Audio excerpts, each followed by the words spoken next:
everyone.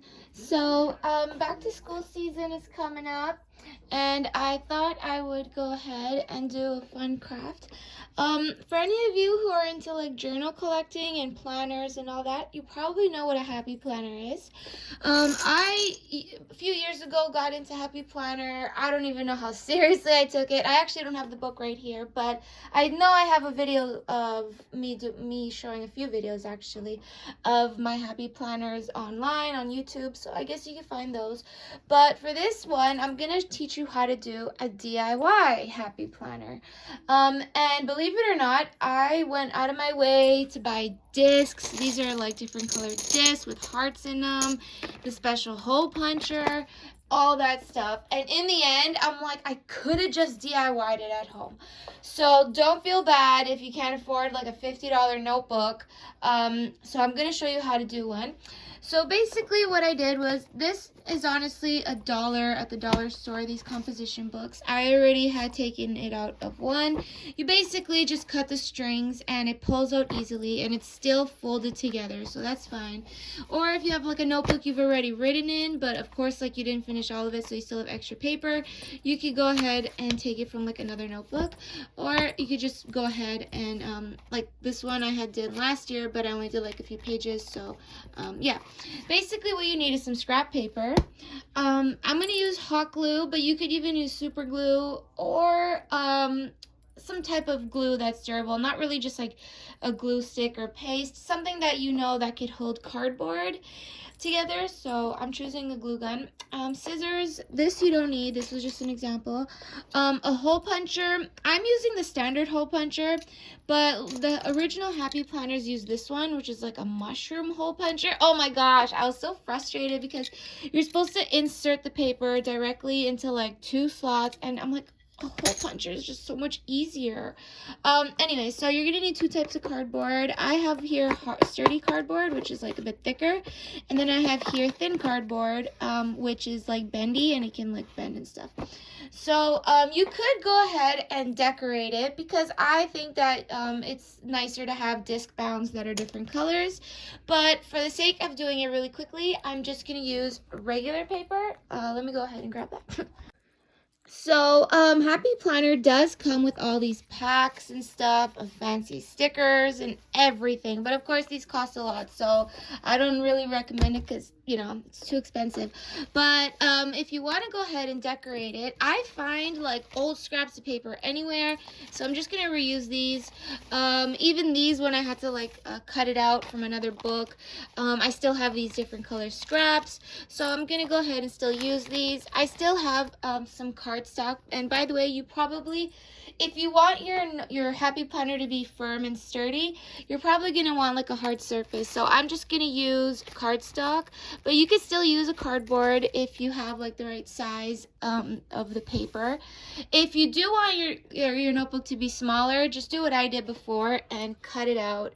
It will take some time and you have to do a few sheets at a time, but eventually you'll get the size you want. I'm just doing a standard happy planner size. I don't even remember what size it is, but yeah. I mean, what's it called? Composition size. Okay, so now that I have like some decorative paper I can reuse, I already know I have a front and back cover, so I'm going to choose one of these. And now I'm going to go show you how to do it. So now we're going to go ahead and decide how many discs we're going to need. This is the standard size I'm doing. So I know Happy Planner were 9 discs per time. So just as an example, I'm just going to grab a few. It was like 1, 2, 3, 4, 5, 6, 7, 8. So those books are a bit bigger. Wait, it's actually on its side. 1, 2, 3, 8, 9. So you could do 9 because then the discs are very close to each other, like about a centimeter near each other. But then that's going to require more hole punching. If you want, you could try doing 8 and like split it up a bit or whatever. I'm going to go ahead and do, let's see, I think 8 is fine, or 7. So 1, 2, I'm going to measure it and then I'll get back.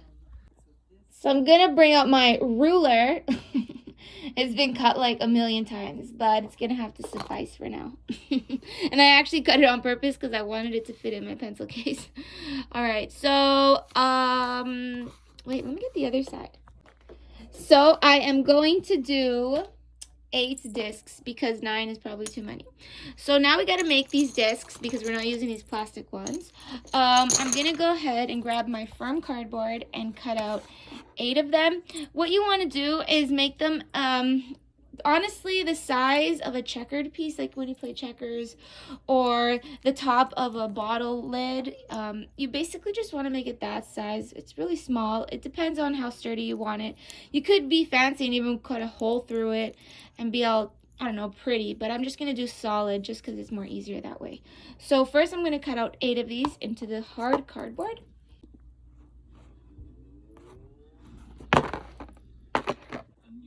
Okay, so I cut them out, and now I want to decorate it, but I could use a glue gun, but I'm just going to use this, and I'm going to decorate it with some of this colorful paper.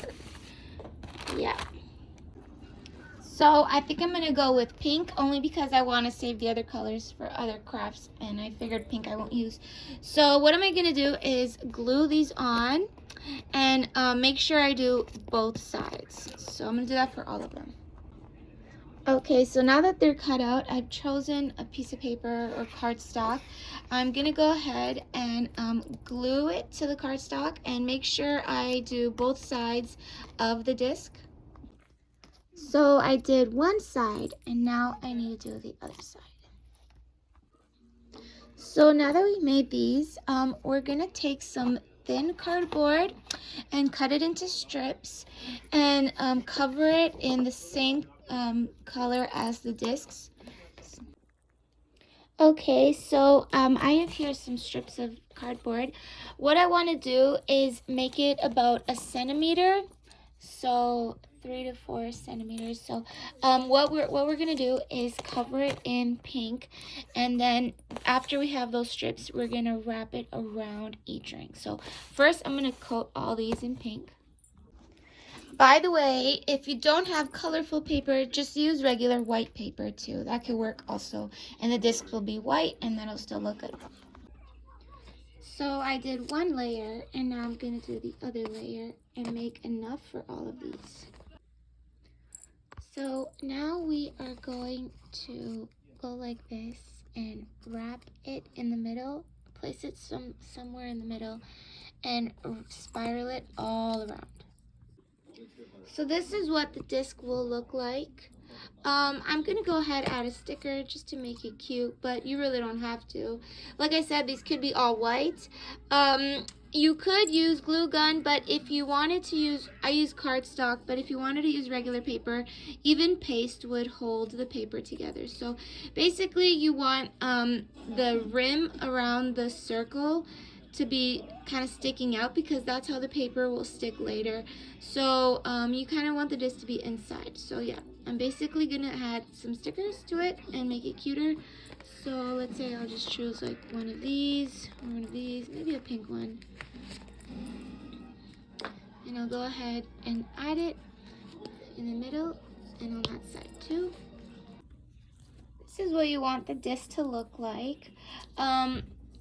I left this part here because that is where we will hold the disc to the bottom of the book.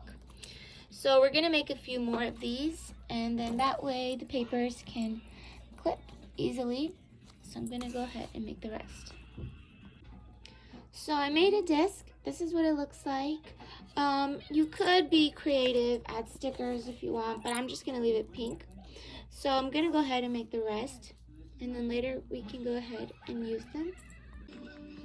Okay, so I did all 9 of them, and now what I'm going to do is level them up against the notebook, and with a pencil just check off where it is I want the holes to be. So then, and also we're going to take papers off of the spiral of the book, or in this case it was threaded. We're going to make them loose so that we could trim this off, just because it's really bumpy, and we can go ahead and make the holes in the right places. By the way, when you go ahead and cut the the line right down. I chose to do it on the red line just so it's easy for me. You could use a ruler, make the page as long as you want, but I suggest you use a paper clip or anything that will clip the pages together. That way when you're cutting it, the pages don't get like slide from here and there, and then they won't be the same size. So the clip will actually hold it so it's easier to cut. As I go ahead and cut them, I brought out my old happy planners, and the reason why I said you don't want plastic ones is because I think that the paper is actually a bit more durable. As you can see, these slide out so easily, and that's the bad thing about happy planner discs. I had spent a lot of time making different ones. For example, this one was of the month of October and November, so I had so much fun decorating it. I really loved being able to do that, but I don't know, as I turn the pages, I just feel that the plastic ones aren't as great. So I'm gonna go ahead and show why it's better to do why it's better to do the other disc ones made out of paper. I just think the paper, I mean, you don't have to go out of your way to buy the discs because look, they fall out the minute you spin it. This one was the one that I had purchased. It came with this part over here, which is sturdy plastic, but I had fun also doing this. I sort of made a collage of pictures of myself, things like that. And another collage here of more things of me. I wrote different, oh wait, here I did my American Girl dolls. I wrote stories about them. Let's see, what else did I do? Some more American Girl dolls. Yeah, I had lots of fun doing that. But I still think it's difficult to spin the pages. You have to really use both hands. I don't know. So if you are going to get into Happy Planner, you don't have to go out of your way and spend so much money because the bindings aren't even that perfect anyways. But I remember spending a lot of time coming up with papers, glue sticks, writing it, all that. So instead of the theme I had before was adding different like construction papers and like patterns, but I'm actually going to show you a much more practical way of doing it because I just feel it after buying all the Happy Planner things, like it didn't even stay very well. So yeah. So this is my personal Happy Planner, and I have private things written in it, so I'm going to have to hold the camera a bit further. I'm going to do it from up here. Yeah, so basically this is the layout I did. I just honestly got a regular notebook. Like, this is a regular $1 notebook, and I figured that I liked the thin binding, which is why I chose it. I still have yet to decorate the front because I'm saving that. I just started this month in July. So, I don't know if you can see. Okay, so from up here, yeah, I did the calendar, and then I did some, like, private notes. And as the weeks went by, I designed it so that I have the same Happy Planner layout, which is the 4 columns. And then I went ahead and just, instead of buying Happy Planner stuff, I went ahead and just used Post-it notes and cut them up in different ways. I used Sharpie highlighters, which are actually my favorite because they come in different colors. So right now I'm in this week, it's Monday, and then I noticed in the Happy Planner it was actually mixed up because see how it ends on the 31st? This whole page would have started the next month, and now you have the next month in July. So I designed it a bit differently. And so this is how I did. Now I haven't written in this one yet, so I can show. And every month I use a different color scheme. For example, now in August I added some purple, but I basically just used regular. And I found some stickers at the dollar store, and that really decorated the pages. So I did a few of these, and this is exactly how I want it to look like for my new Happy Planner DIY one, of course. So I'm gonna go ahead and show you that. Right now I'm just still in July, and I thought I would show that while I was cutting the pages. So yeah, back to getting these pages cut. I've already done a few, and by the way, this is a good time where you want to choose the front and back of your Happy Planner, like the cover and everything. As far as making the cover, of course, this is much bigger than the paper, so I will go ahead and place the paper on top. I actually just want like a bit of it on the side, so I'm going to leave like an inch. No, not even an inch, maybe less, half an inch. of the bottom, side, and top. But as far as connecting it to the discs, we want it lined up exactly. And we also just want the front and back. Okay, so I have here the top and the bottom of this is basically the thickness of the book I chose.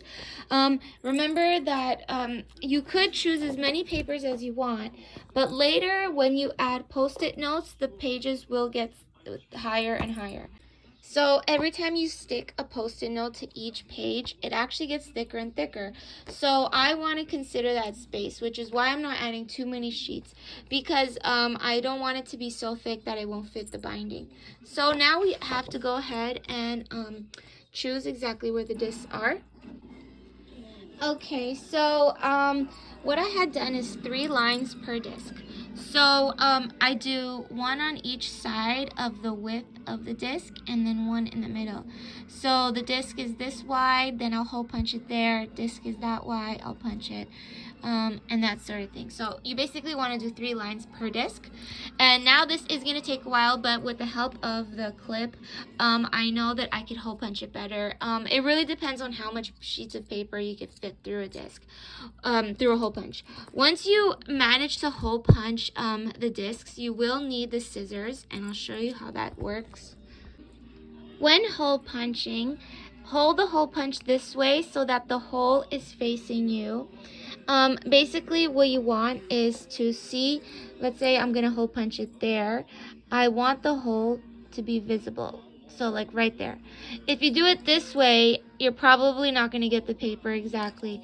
So go ahead and do it this way. Now I'm gonna go ahead and hole punch a hole punch, and I'll show you how to make the slit in it to make it accessible for the discs. So I made the hole punches. These hole punches, these little holes go flying everywhere. They're like all over the floor. Anyways, later you have to clean that up. But that's if this part isn't missing. Anyways, basically what we want for the disc bound, as we can see here in the Happy Planner, with the mushroom hole, it's like, okay, so this is actually the hole punch that you do the mushroom hole with. But after flipping the pages so often, it's like identical to the ordinary hole punch. So don't even waste money on that. I remember I bought it, I'm like, oh my goodness, what's the difference? Like, this would have worked. So what we want to do is make a slit. So basically that's where we get the scissors, and we just make a little slit so that the pages can come in and out, because disc bounds are sort of like a binder and a notebook at the same time. And so this is how, like, you take it off. Let me see, like this, and then you go ahead and you slide it back in like that with your fingers. So it's basically a binder and a notebook in one.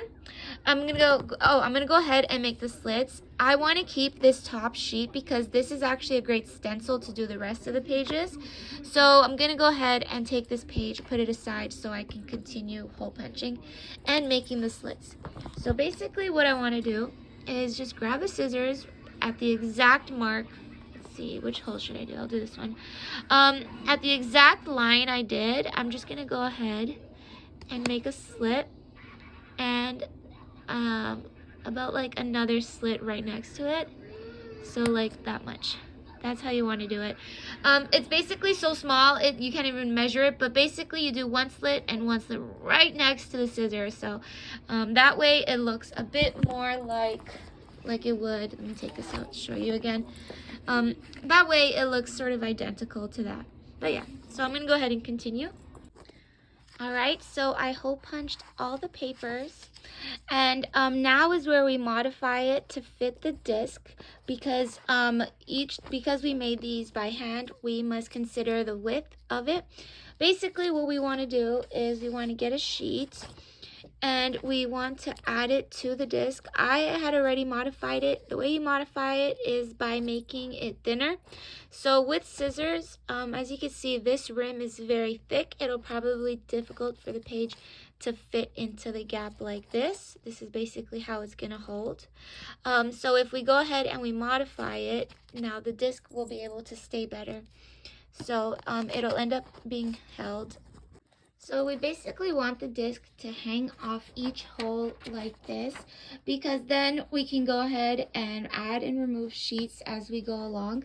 If the disc, as you trimmed it, made it thinner all along the rim, you probably will feel that it's still a bit difficult to get it. You could always make the slit a bit looser, like make it a bit looser by trimming it like that, and now the disc will be able to fit. So we're gonna go ahead and be careful with every sheet so we don't rip it, but once we've modified all of them, then it'll be easier for us to add more papers to it. In case your discs are too big, you could just make the hole a bit thicker. The best way to do that is just by going ahead and going close to the hole and making the hole a bit bigger like that. That way your disc will be able to slide in better, and yeah, that way the holes are bigger and the slot is bigger according to your disc. So this is what I mean about thinning out the disc. We just want to slice some bit of it off.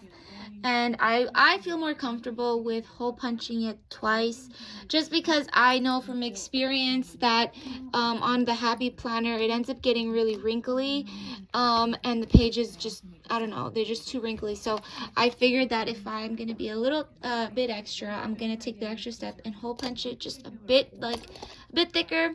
Just from experience, I know that it works better. So I'm going to go back and just make them a bit thicker, but I'm also thinning out both rims of the discs, so it should be very easy later. So as we may know that a binder is thinner than the discs, even those discs, like an ordinary binder, and these hole punches that we use is made for that type of paper. So we must consider the width of the paper. What we want to do is make slits in it, but before we do that, we want to actually make the hole thicker. So as we're hole punching it, I do 2 in 1. So like over here, I'll show you. I went ahead and I did 1, but I need to make the hole a bit thicker, so I'm gonna go ahead and make another hole, just so it's much easier for the page to flip. And we also need to make the slit a bit thicker, so we're gonna go like this and make it like that. So we just wanted to make a more exaggerated hole that's a bit bigger. Okay, so I'm gonna go ahead and start hole punching. Basically what I want, I need to make sure the clip is holding the pages together, because loose sheets will really make a difference. What we want is to make a bigger hole than a usual binder, because discs are a bit thicker. If your disc is a bit thicker, maybe the glue you were using made it thicker, or the way you measured it, I suggest you go around with scissors later and just trim the rim off both sides, just so it's not so thick, but like a bit thinner, so it'll be better that way.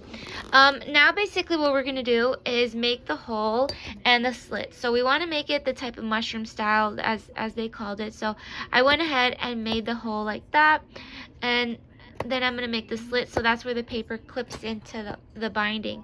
So what we do is we make one hole, but we also need to make it a bit thicker for the page to stay and move at the same time. So we want it to stay and move, which is actually tricky. So we're going to go ahead and make the slit like this.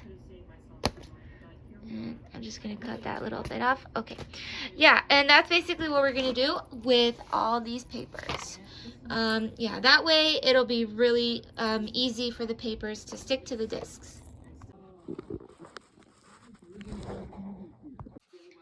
Okay, so this is what it's like to put the discs in it so far. I only have 3 sheets here, which is the front and the back, and yeah, this over here.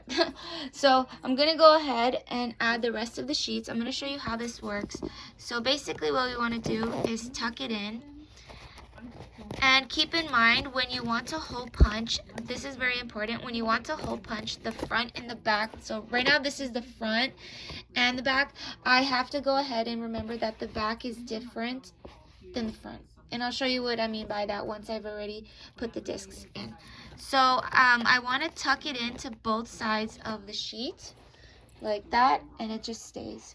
You basically want to lift the sheet off the surface, and then it just stays in like that. So it's very durable, very convenient. And so the reason why I said the back is different is because when you hole punched it, we made it seem as though this is the cover, but the backing is going to be different once we put it later. So I'll just have to show you what I mean. But for now, we're going to go ahead, continue adding the discs, and we're going to continue doing the hole punching, and we should be done. When adding your sheets, keep in mind that since this is DIY, you're going to have to be careful. I suggest you only do a few sheets at a time just so they don't get wrinkled. If you do try putting a whole bunch all at once, you're not going to get it properly in the discs. So a few sheets at a time, slow and steady wins the race. You'll be able to get a proper book so far, and yeah, so I'm going to continue on, but like I said, a few sheets at a time. And then here's the front. The back and the front were the same. I had taken it off, so don't flip it upside down because now the holes are different. You really want it to be the exact same layout. So yeah. So as I go ahead and stack them, I really must emphasize the size of the hole. Go ahead, make it 2, even 3 hole punches, and make the slot a bit thick because it really depends on how thick you had made your own discs. Of course, there's no way of measuring that because I basically just made mine this way, and yours disc will probably cut a different size. But the thicker the hole in the slot, the easier it is to get the paper to stay on your Happy Planner disc. But you know, I'm not really going to call it a Happy Planner. I'm just going to call it the disc bound book.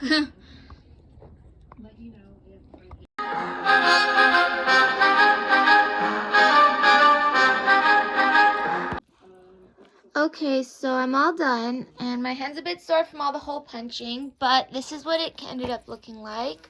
And I think that for a notebook that you made at home, it's actually a pretty good DIY you can consider. I will go ahead and do another video where I show how to do spreads, like this one, for example. I noticed in the Happy Planner, they don't start Thursday on the left, they would start it on the right. But according to the calendar, I literally just go according to the calendar. So I made it my own way. I really like the calendar just continuing where it is, not just by the layout of the columns.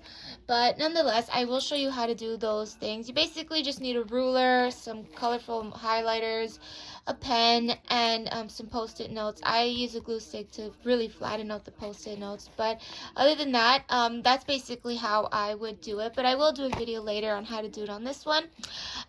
Keep in mind, like I said, when making your own disc bound, it's up to you how thick you want the bindings. I liked it pretty thick because I noticed that when I had purchased the plastic ones on Amazon, and even the ones that came with the original Happy Planner, they were too thin, and they honestly, look, they just fall right off, and it bothered me so much. So I figured that if the discs were a bit thicker, then it's more sturdy, which I think it is so far because I can tell nothing's going to come out of this. But you can still nonetheless tear a page off. Let me go ahead and do that. So you basically can just tear it off like this. As you can see, I have torn off a few, and you can just pull it off from down here and reattach it. Very easy. So basically, when the main thing you really need to know when making these disc bound is how thick you want your hole.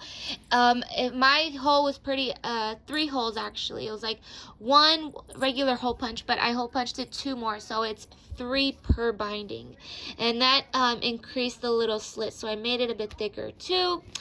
But yeah, I'm really happy about how it came out. I hope that if you're going back to school or whatever and you can't afford new books, you can find some scrap paper from before or anywhere you pretty much find paper and just make it yourself. So yeah, I guess I will see you next time when it comes to making the layout of the planner, schedule, all that sort of stuff. the disc DIY, and then I figured that I could at least show some examples of what I've already done in the past. I actually started this DIY back in 2021 because I actually found one that I had made, but I had tossed it in my filing cabinet and I didn't even think I was ever going to keep it. But I still have it. As you can see, I used cardboard. This one I didn't really decorate. I just did, honestly, like white. I didn't even care. But I had made a calendar, so it says like October 2021, and what I had done is, you could do this layout too if you want to use it as a planner where you're keeping a day-to-day schedule. So I had done September, October, November. I ended up like using another book after. I think I had gotten the Happy Planner and I figured I would try that out.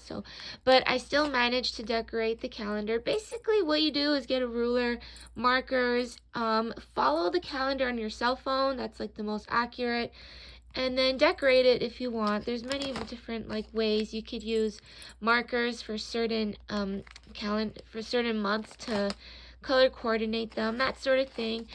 And so after a while, I realized that I wanted to like write some more stuff like groceries and things.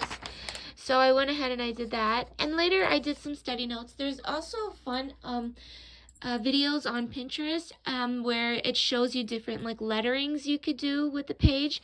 So I had fun color coordinating it, where I would choose like bubble letters, and then I would go ahead and then over here I made a little comic strip. Yeah, so that's basically an example.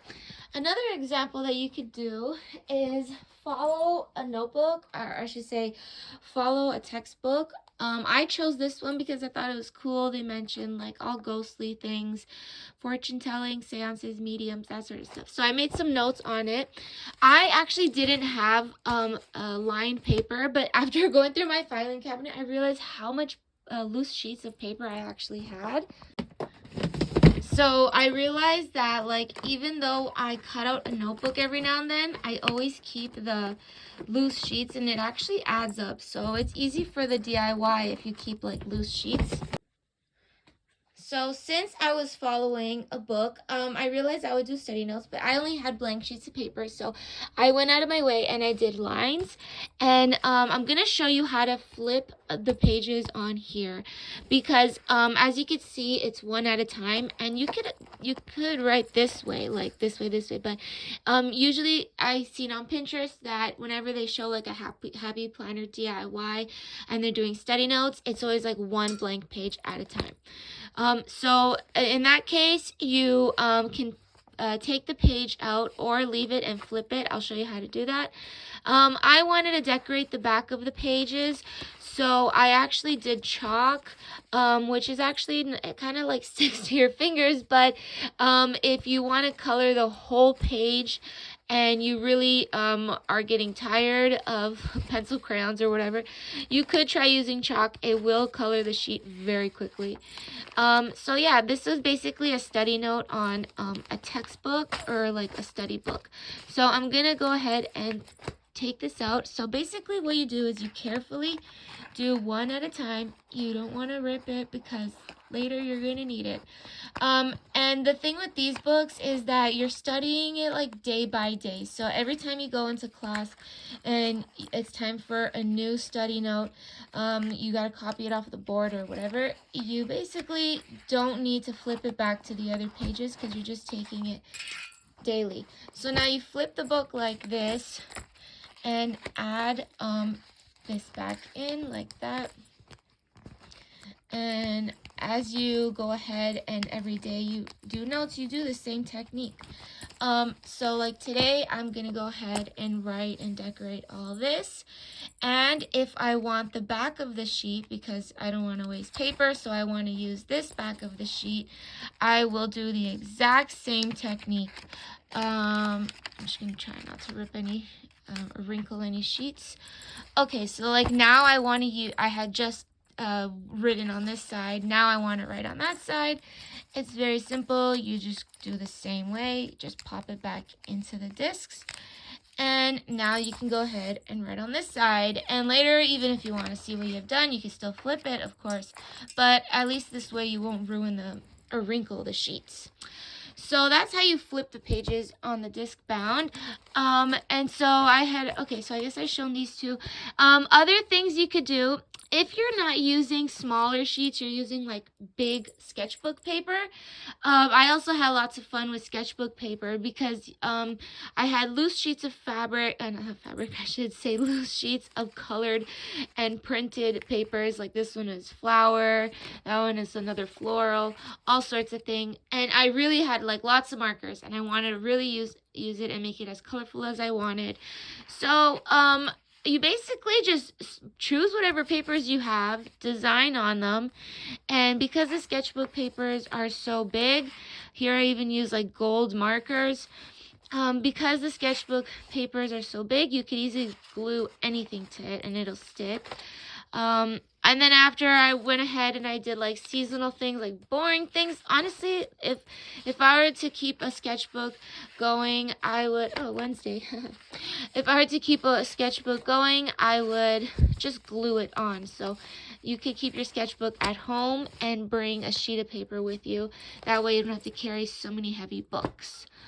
Oh wait, I guess I'll show these because they're almost the same. These were also on sketch books, but actually I had fun with this one because I had gone to like the thrift store and I made a doll, and I really wanted to like see what she would look like as a character. So I went ahead and I drew her out, and I tried to design what she would look like, everything from her smiles to what she's wearing. And I actually had a tongue piercing in those days, so I thought it'd be fun if she had one too. Okay, so yeah, here is another. These were like all the weapons that I thought she would have if she were a superhero. So you can go ahead and create your own superhero character also. Here are some more study notes. I was reading a novel, Night World, and I thought it'd be cool if I went ahead and wrote. These study notes are obviously different because I did like every line. I made sure I wrote back and forth. So and I did a watermark at the bottom to show what chapter and what novel I was reading. So yeah, you can go ahead and do that too. Other study notes I had done, I think this was from Harry Potter, because I was actually like reading Harry Potter in those days. I had made my own quibbler, and I didn't have any disc bound at that because I literally just drew it all over the paper and I didn't want to waste it. So I basically just used some elastic string. I guess you could use any string, but I just had some elastic left over. So I went ahead and I and here's a tip. Especially on thin paper like this, if you are actually writing, I have an example right here. As you can see, these sheets of paper are so thin, and if I were to use even a pen or a marker, it'll go right through. So a secret is to actually glue 2 pages together. So let me so here on page 25, I had glued it. I don't know if you can see the little like that, because I know that when I flip the page, I can't see the marker and the pen as much as before. I don't know if you can even see me because I glued it pretty well, but that's the best way to conceal marker. Yeah, you're using an extra sheet of paper. You basically just glue the corners and then flip a sheet and flatten it down. And yeah, you're using an extra sheet of paper, but at least you get white paper to work on instead of paper with like markers, scribbles, bled through the back of the sheet. Okay, so yeah, this is basically, in this case, I didn't want to write on the back. I wanted it to do a sheet individually, so I would do a backing watermark where I would write the same thing on the back of every page. That way, if I were to take the sheet out of my book and I were to hand it in to someone and they look at the back of the paper, in this case I wrote American Girl Creator, which is like my YouTube channel. So every time I would write something, hand it in, at least on the back of the sheet, they knew who had done it, which would be me. And yeah, I had lots of fun doing this, as you can see. Okay, so that was an example. And the other example that I actually wanted to show, as you can see, these were the mushroom hole punch because they're like really little. But even with this hole puncher and the disc bounds that I had purchased, I still flipped the pages with this technique. So it doesn't really make sense buying expensive discs if you're still gonna flip the book and put the page on the back like how I just showed. So I suggest you make the disc however you want, as long as you like write down, and then let's say if I took it from here, I was like writing it all down, I pull it out, flip it, put it back in, and now I can work on the other side. Yeah, I basically had done that. As you can see, I try to do color schemes where I match markers to post-it notes. If you don't really have Sharpie markers, I know Sharpie markers don't really bleed through, but of course they're the most expensive and you already have like other markers you want to use. Just still do the same technique where you glue the page to the back, double side the page, so that way you could use like even permanent markers and you won't even worry about it coming through and bleeding through the back of the sheet. So I did one subject was like blue and green. Next subject was like purples and pinks and whatever oranges. Yeah, okay, so that's basically another example. And then I actually started decorating my cover yesterday. I'm just going to show you. So, if you have blank paper and you want your notebook to be shiny, the way I did right now, as you can see, it's very shiny. I actually laminated it myself. What you're going to need is two simple things. A glue stick and plastic wrap. This is from the kitchen too. So, and of course scissors, but that's just so you can cut it. So basically what I had done was I had cut out different designs, like all these little Halloween things, and then later I wanted to put like here some bloody, gory things dripping all over the front because it's gonna be a Halloween book. And then basically once I let that dry, I coated it in the entire page with a glue stick, and I peeled open the plastic wrap and I laid it over the glue stick, flattened it out, and then I just trimmed off the little top parts and stuff. But now it's laminated and it was for really cheap, because I remember I used to have to go buy clear tape, like clear duct tape, and I'm like, oh, such a detour going all the way to the store just for that. So I opened my kitchen cabinet, I'm like, what could I use? And then I'm like, yeah, this will also work. So if you want to laminate your books from just ordinary paper, you could just use the plastic wrap technique. I also thought that washi tapes are kind of expensive, and like you run out of them so quickly. So I considered that you just buy ordinary tape. There's the shiny clear tape, or like the one that's like more of a matte style, and you can just use markers and stuff like that. So you can basically make your own washi tapes. It's very easy. You just get the plain simple ones, and then you just make a design all over it and peel it, stick it the same way you would with washi tapes. But in this case, you actually get more, because I know like there's 4 of these for $1.25 when a washi tape is like $3 for one. Okay, so actually I found some old stickers and I was like, woohoo, this is great. I don't even know if I'm really gonna use them, but when it comes to using stickers, when you like peel them all out and I just left with this, you could actually still use them. Let's say I wanted to use this heart over here, I would grab scissors and I would just like cut it up like over here, and over here. And now I have the stencil of the heart, and like I would peel it out and I would add it here, and then with marker I could decorate the inside of the heart to any color I want. You could basically still use the outline of the sticker frames that you don't really want to throw out but you still have. Or in this case, like you have like I don't know, let's say fancy little hearts and you want to make it spooky with a marker, just go ahead and, I don't know, like in this case, if there were hearts, I'd make it like blood dripping down off a heart or something. You can always use markers on top of stickers. Okay, so that was basically how to flip pages on a disc-bound notebook, and examples that you could use when taking notes in your study notes and stuff, especially for back to school. Okay, see you.